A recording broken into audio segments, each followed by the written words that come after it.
Before I start off this video, I want to let you guys know that if you are somebody who is very easily disturbed or you're very squeamish, this may not be the video for you. You might want to skip it. If you guys do ever have a very severe injury, please go to the doctor and do not follow what I did here. This is just what I did, but by no means am I saying that this is the right way to go about it. That's a very alarming disclaimer at the beginning of a video, but let's get started. Hey, ewa salame, babak no papier, ewa salame, zinzal bem, ewa salame, hey, hey.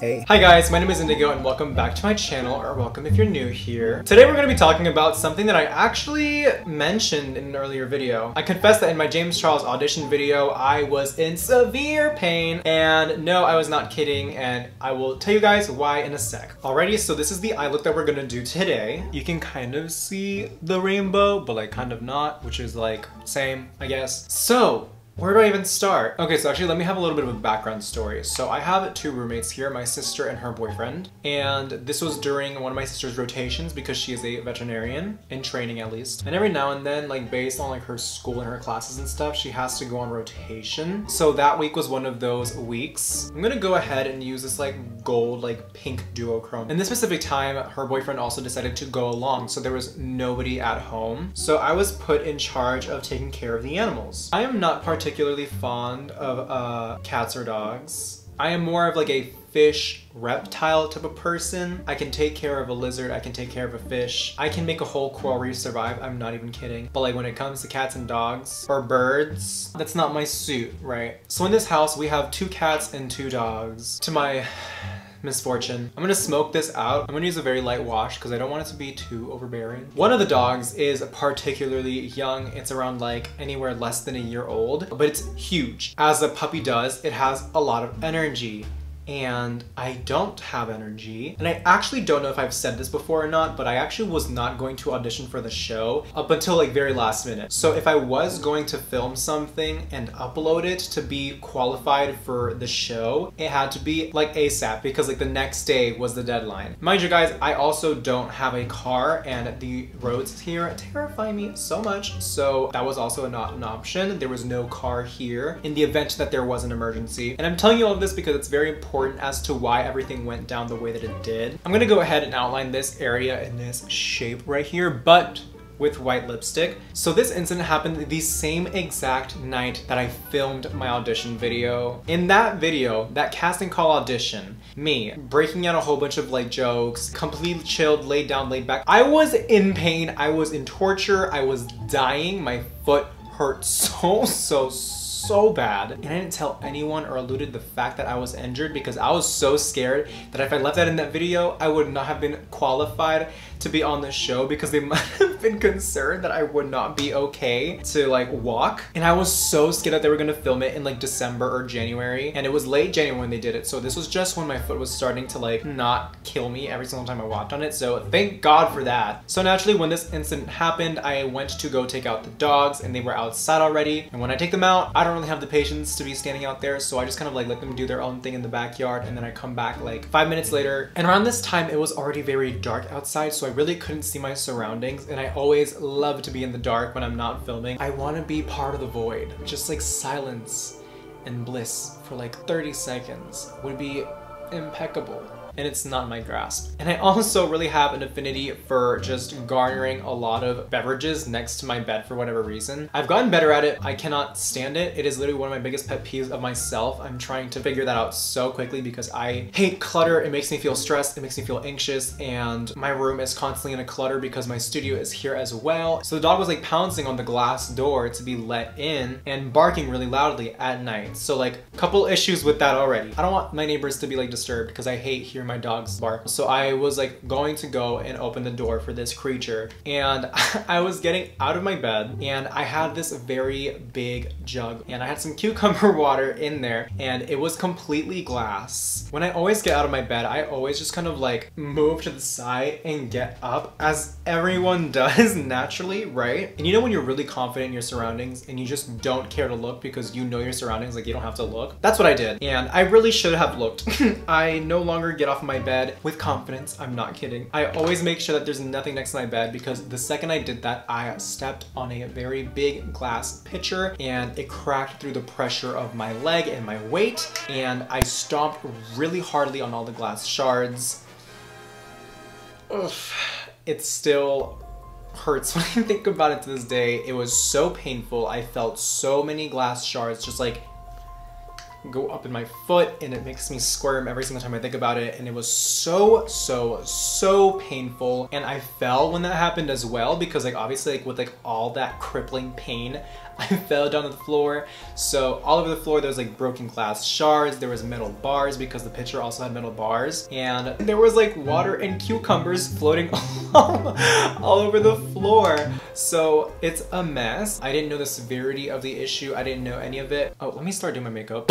All I knew was that my foot was very numb and that it hurt a lot. It was numb, but it also felt like it was deeply bruised. Like it felt like I had just kind of like fallen off a building on just that foot. And I really did not want to look at my foot because like I already knew that it was busted. So I just kind of assumed that it was like a lot of like blunt trauma from like the metal bars or something. I was kind of expecting maybe like a couple like scrapes of like glass and whatnot, but I didn't expect like gashes all over my foot. And that sensation that I had felt that felt like blunt trauma was actually that I pretty much cut into a nerve and an artery in my leg, and that was like right in the dead center of my foot, and there was still a glass shard in there. Oh my gosh. So when I look at my foot, I start seeing like a lot of blood start coming out, and for the first time in my life, and I didn't know that this could happen. You know when you play Mortal Kombat and you do like a fatality and you like see like all the blood just like flying everywhere, just like left and right, and like sometimes like the blood like bubbles like out of their body like in the video game. I thought that was just like for like exaggeration purposes. I didn't know that happened in real life. And when I saw that happening like on my foot, because it was happening, my foot was like bubbling and like gushing out like a whole bunch of like red fluid, because I think this video is gonna get demonetized by the sheer nature. I was so scared. Like when I saw like that image, my heart like dropped because I was like, I'm gonna like die. I remember that dog was still barking and pounding at the door to be let in, so I had to run all the way to that door and open that stupid door, and I had to come back to like the crime scene and like start addressing things, mainly my foot, and like now there's just a whole bunch of blood like everywhere in the house, and this dog is like not making it any better because now he's trying to like lick my foot clean, so now it's possibly gonna get infected. I'm like, bro, like how am I gonna address this?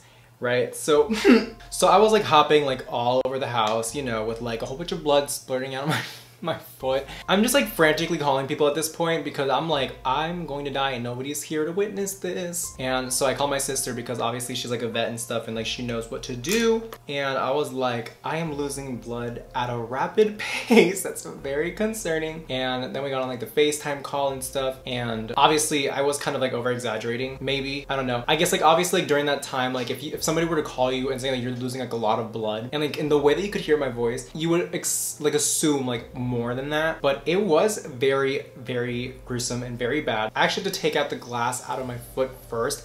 I don't even want to address that. I want to pretend that that part never happened because it was just that disgusting. I'm also going to put a little bit of white underneath my waterline. Oh wait, I forgot actually. I was told to go to the hospital by every single person that I told.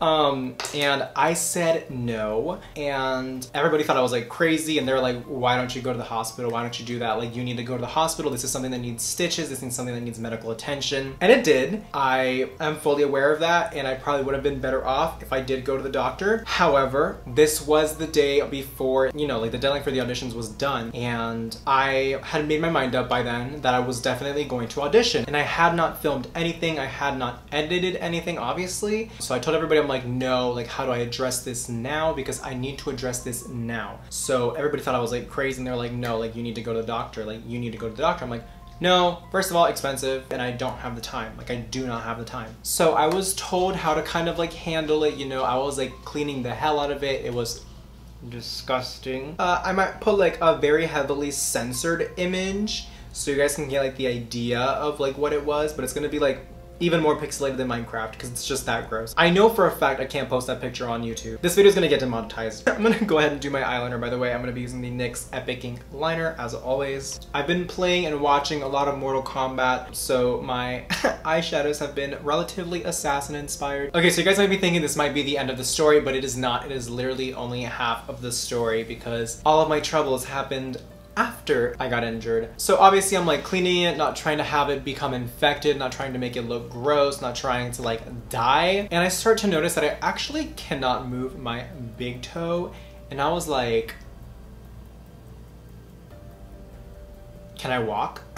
So that was up in the air, and I basically had to like get around by like hopping, and every single time I hopped, the blood pressure would come to the injury and it would start bleeding even more. But obviously I was alone and these animals needed to be taken care of, so I just kind of had to like put that aside and like start doing things that I need to do on top of like the audition for this show. In order to speed up this video, I'm gonna go ahead and start using the Mirror Paradise paints, all of the rainbow colors, to create this gradient from orange to yellow to green to blue. So the biggest issue after I had like bandaged everything up, cleaned it up and whatnot, was that I had to have like my leg at like a certain elevation, because if I didn't, it would start feeling really painful and obviously it would start to bleed. I easily went through like 20 different sets of bandages because it was constantly non-stop bleeding. It was not clotting. It took around 3 to 4 days for it to actually start to like clot and to stop bleeding. I want to say like 2 weeks for the bleeding to officially stop. So I was just like getting around with like this like little rolling chair that we have, like this little office chair, and taking showers was absolutely impossible, but I literally had to do them because I still had to film,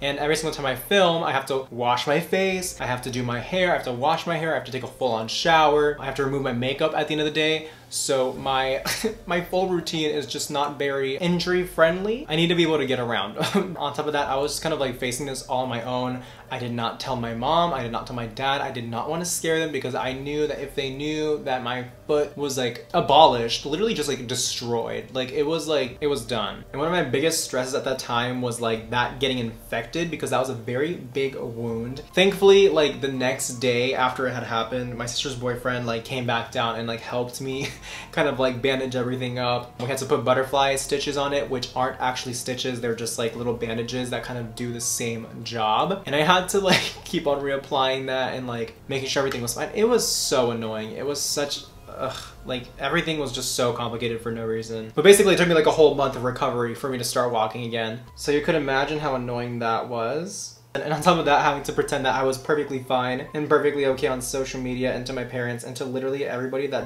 wasn't close to me was so hard. I'm gonna go ahead and put some mascara on my bottom lashes and on my top lashes. For the top lashes, I use the Benefit Cosmetics Roller Lash, which is so good for the top lashes. And for my bottom lashes, I use the Benefit Cosmetics Their Real Mascara, which is... And I'm gonna go ahead and apply my, I believe these are called TL8 or TL18 Tati lashes. I am so obsessed with the way that this eyeshadow came out, guys. Like, let's just like soak it in for a second. Like, I kind of want to do like a rainbow lip. I'm not gonna do a tutorial. I'm just gonna kind of do it because I'm not sure this is gonna go well. So yeah, that was a very embarrassing time of my life. Probably the most painful time of my life. And if I would not have taken that sacrifice, I would not be here today making this video. I would still be a very unrecognized artist trying to make it in Los Angeles. But I mean, I could have literally lived without that whole incident happening. I really like this look. Look, it's fun. It's fun. I do like this. So that is it for this makeup look, and I'm pretty sure I think that's it for the story, maybe? If there is a lesson to learn in that story, it's to 1, never own an animal. 2, your home isn't even safe. Don't leave things next to your bed. Always have lights turned on. Learn how to become a self-surgeon. Have insurance. All of the above. So thank you guys for watching this video. I hope you guys enjoyed the story time, and I hope you guys enjoyed this makeup tutorial because I actually really do like this makeup look. I might add a gloss to the lips, but other than that, I think this is a really cool makeup look and a really fun one at it. If you guys like my art, if you guys like my energy, please like, comment, and subscribe, and follow me on my Instagram down below if you don't already. Turn on post notifications, and I will see you guys in the future. Bye-bye!